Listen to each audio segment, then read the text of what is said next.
આપણા સોસાયટીમાં રહેતા તમામ મહિલાઓ, હું તો પુરુષોને પણ થેન્ક યુ તમે હાજર છો. બિકોઝ મારું એવું માનવું છે એક રથના બે પૈડા હોય, પુરુષ અને સ્ત્રી તો જીવન આગળ ચાલે, નહીં તો નહીં. Yes, every chariot has two wheels, man and woman, girl and boy, yet you are going ahead in life, otherwise not. Okay? મેં થોડું તૈયાર પણ કર્યું છે, ભૂલી ના જાઓ. નથી ભૂલતી, બટ હું તો એવું માનું કે જે આપણે સાંભળીએ ને એ થોડું થોડું લખતા રહેવું, તો જ આપણે કાયદા શું છે ને ખબર પડે. સ્પેશિયલી જ્યારે વિમન ડેના દિવસે ઉપસ્થિત હોઈએ, 8મી માર્ચ ઇન્ટરનેશનલ વિમન ડેના દિવસે આપ સભાનું હાર્દિક સ્વાગત કરું છું. હું એક પ્રશ્ન પૂછીશ, અને બીકોઝ સંવાદ મને કહેશો, માતા બહેન દીકરી વિનાનો સમાજ હોઈ શકે ખરું? ના. ઓકે, તમને એવું નથી લાગતું ઘણી વાર દીકરી હોય તો ઘરનું જે એટમોસ્ફિયર હોય એ લાઈવ રહે? હા કે ના? બધી માગણી કરે, તોફાન કરે, કુદાકુદ કરે, એને હોય, પણ એનું છે ને કલરવ, એનો જણકાર, એની જીદ એ અલગ જ હોય. એમાં હું પણ આવી હોવું જ જોઈએ. હું તો તોફાન કરતા હું તો કરવા દઉં, કર, તારો હક છે. કેમ કે પરણીને સસરી જશે ને તો કદાચ એ હક છીનવાઈ જશે. અહીંયા બેઠેલા તમામ એના સાક્ષી છો. બદલાઈ જાય છે. કેમ? આપણા પર ડિપેન્ડિંગ છે આપણે શું કરવું. આપણે મનાવવા માટે મજબૂર કરવું પડે. આપણે જ સમાજને ચેન્જ કરવાનું છે. કાયદા છે, કાયદાનો ઉપયોગ માત્ર પાના પર નથી રાખવાનો. પાનામાં છે આપણને ખબર નથી, મારે ભણવું છે, હું નથી ભણી શકતી, ત્યારે એ જ બાપે એનો હક પકડવાનો છે. હું તને ભણાવીશ, મા તો સપોર્ટમાં હોય પણ બાપ સપોર્ટ નહીં કરે તો આર્થિક રીતે કોણ ઉપયોગમાં આવશે? બાપ. મા ફિલિંગફુલી સપોર્ટ કરે મેડમ, આર્થિકતા તો બાપે જ કરવી પડશે. જો મા કમાતી હશે તો પણ. હા કે ના? એની ફી ભરવી, હોસ્ટેલમાં રહેતી હોય ને તો ફોન પર સપોર્ટ આપવો. આજે તો ફોન છે બીકોઝ ડિજિટલ ટેકનોલોજી આવી ગઈ છે, પહેલા નહોતા. છતાં પણ રાણી દુર્ગાએ પણ ઘોડો લઈને દોડી હતી. બીકોઝ યા દેવી સર્વભૂતેષુ શક્તિ રૂપેણ સંસ્થિતા, નમસ્તસ્ય નમસ્તસ્ય નમસ્તસ્ય નમો નમઃ.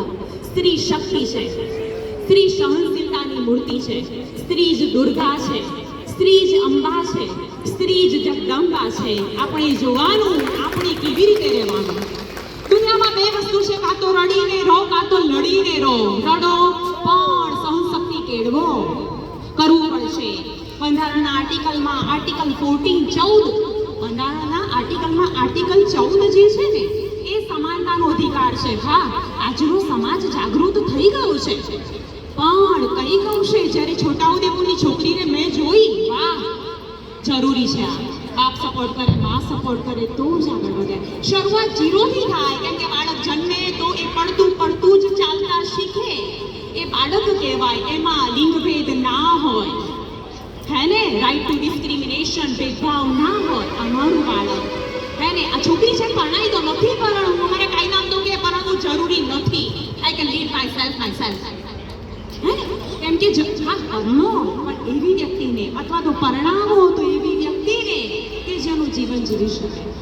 વિચાર કરવો એ પક્ષ તરીકે છોકરીનો પણ હોય, છોકરાનો પણ હોય, મા બાપનો પણ હોય. છોકરીને પરણાવી દીધી એટલે એના હકો પૂરા નથી થઈ જતા. એને આનંદ કરવાનો હક છે, રાઈટ ટુ લિબર્ટી, એને સ્વતંત્રતાનો હક છે. એને રાઈટ ટુ મૂવ, એને ફરવાનો હક છે. આ બધા હક છે. રાઈટ ટુ સ્પીચ, વાણી સ્વાતંત્ર્યનો હક છે. એને બોલવાનો હક છે. રાઈટ ટુ વિશ, એને એની ઈચ્છા પૂરી કરવાનો હક છે. ક્યાં જશે છોકરી જો પુરુષ સહકાર નહીં આપે? તો આજની છોકરી તો છૂટાછેડા લેતા નથી અચકાતી. કેમ? પણ ક્યારે? જો રાઈટ ટુ એજ્યુકેશન હશે, એને ભણાઈ હશે. અને એવું નથી કે ડિગ્રી જ જોઈએ. ઘણી વખતે ઘડતર બહુ મહત્વનું છે. ઘડતર કેવું ઘડતર? You have to adjust. બેટા તારે એડજસ્ટ કરવું પડશે. હા, જરૂરી છે, કરવું પડે ને. હા, કેમ કે એડજસ્ટમેન્ટ ઇઝ ધ લાઈફ, હે ને? જીવનમાં આપણે એડજસ્ટ કરવું જ પડે. સ્થાન બદલાય કરવાનું, પણ પછી માર ખાઈને રહેવાનું. રાઈટ ટુ હે, એને એક હક છે. કયો? એક કાયદો છે ડોમેસ્ટિક વાયોલન્સ એક્ટ બંધારણ આપ્યું છે. હિંસા ન કરાય, નહીં તો 498 લાગી જાય ને તો જેલના સળિયા ગણો બેટા, હવે બહાર નીકળો. હે ને? એટલે એની પર ઘરેલું હિંસા તમે ના કરી શકો. આજની દીકરી એ સહન કરી લે છે. તમને ખબર છે, હું તો પોતે મને કીધું તમે મને થોડું શું આપો, બીકોઝ હે ને મેં સમટાઈમ શેડ્યુલ હેક્ટિક જોવાની ભૂલી જવાય, દેટ્સ ઓકે. હું તમને કહું, મારી પાસે ઘણા બધા એવા કેસીસ આવતા હોય છે. હે ને? એમાંથી એક કેસ આવ્યો તો મારી શરૂઆતની સ્ટાર્ટિંગમાં આવ્યો અને કીધું કેસ આવ્યો એટલે મેં તો સોલ્યુશન આપ્યું કે બેટા તું આ કરી શકે. એણે કીધું ના બા મેડમ, મારામાં તો હસબન્ડની સામે ના બોલાય, કારણ કે આટલે સુધી ઘૂમતો કાઢવો જ પડે. મેં કહું પણ ઘૂમતો કાઢવો પડે તો માર સહન કરાય? ના બા હું તો ના બોલું. મેં કહું બે ઓપ્શન છે, કાં તો ઘેર આવો, કાં તો માર સહન કરો, કાં તો મારી સાથે આવ્યા છો, હું તો સોલ્યુશન વાળી છું બેટા. બરોબર છે ને? હા, પણ હસબન્ડને ખબર પડવી જોઈએ કે ભાઈ એ સ્ત્રી છે, એ સ્ત્રી છે, પણ તને જન્મ આપ્યો છે પણ સ્ત્રી જ છે, તો ભેદભાવ શા માટે? હકે ના? જરૂરત છે જાગૃતતાની. હું બોલીને તો જતી રહીશ, પણ તમે શું કરશો? તમે હું બધા જ શું કરીશું? પ્રશ્ન તમને પૂછજો, મને નહીં. સાચી વાત છે. બીજું હું તમને કહું, ઘરેલું હિંસાનો કાયદો બંધારણમાં આપ્યો છે, તમને કદાચ ખબર હશે, પણ ઘણી વખતે તો એવું થતું હોય ને કે ખબર હોવા છતાં ના બોલી શકીએ. કેમ? લાજ તો રાખવી જ પડે. તો લાજ રાખવા શું કરવું પડશે? દીકરીને પગભર કરવી પડશે. હું તો ત્યાં સુધી કહું, નરેન્દ્રભાઈ મોદીએ અત્યારે એટલી બધી યોજનાઓ કરી છે કે તમે ઘર બેઠા કરી શકો. કરો. સિલાઈ મશીન આપે છે મફત, ભરો ફોર્મ. ઘર આપે છે, ભરો. સાચી વાત છે. એના માટે શું કરવું પડે?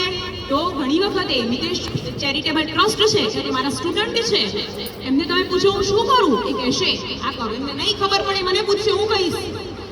હે મેં બીજું કે ઘણી વખત કે સાડી જ પહેરવાની, ડ્રેસ નહીં પહેરવાનો. ઓકે, પહેરવેશમાં શા માટે ભેદભાવ?